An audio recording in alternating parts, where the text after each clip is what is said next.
لبيك اللهم لبيك لبيك لا شريك لك لبيك। চাঁদ দেখা সাপেক্ষে এই বছর 5 জুন পবিত্র হজ অনুষ্ঠিত হবে। পবিত্র হজ পালনের লক্ষ্যে আগামী 29 এপ্রিল থেকে হজ ফ্লাইট শুরু হবে। এই ফ্লাইট চলবে 31 মে পর্যন্ত।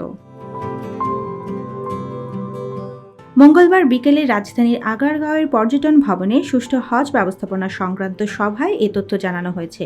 বেসামরিক বিমান পরিবহন ও পর্যটন মন্ত্রণালয়ের সচিব নাসরিন জাহানের সভাপতিত্বে এ সভা হয় বলে মন্ত্রণালয়ের এক সংবাদ বিজ্ঞপ্তিতে জানানো হয়েছে। 1446 হিজরির 9 জিলহজ পবিত্র হজ অনুষ্ঠিত হবে। এবছর জনপ্রতি হজ যাত্রীদের বিমান ভাড়া নির্ধারণ করা হয়েছে 1,67,820 টাকা। এবছর 87,100 জন হজযাত্রী বাংলাদেশ থেকে পবিত্র হজ পালনের জন্য সৌদি আরব যাবেন। হজযাত্রীদের পরিবহন ব্যবস্থাপনার অংশ হিসেবে বিমান বাংলাদেশ এয়ারলাইন্স মোট হজযাত্রীর 50%, সৌদিয়া এয়ারলাইন্স 35% ও ফ্লাইনাস এয়ারলাইন্স অবশিষ্ট 15% যাত্রী বহন করবে।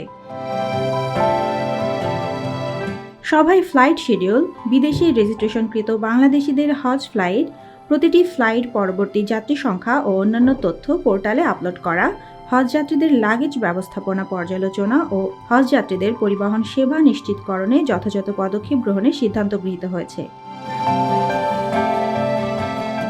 এবছর বাংলাদেশ থেকে 1,27,198 জন হজযাত্রী নেওয়ার কোটা নির্ধারণ করে দেয় সৌদি আরব। তবে আগের বছরের মতো এবারও প্রায় 33% কোটা পূরণ হয়নি। 2024 সালে হজে যান 85,257 জন, এবার তা কিছুটা বেড়েছে। ইন্নাল হামদা ওয়ান নি'মাতা লাকা ওয়াল মুলক লা শারীকা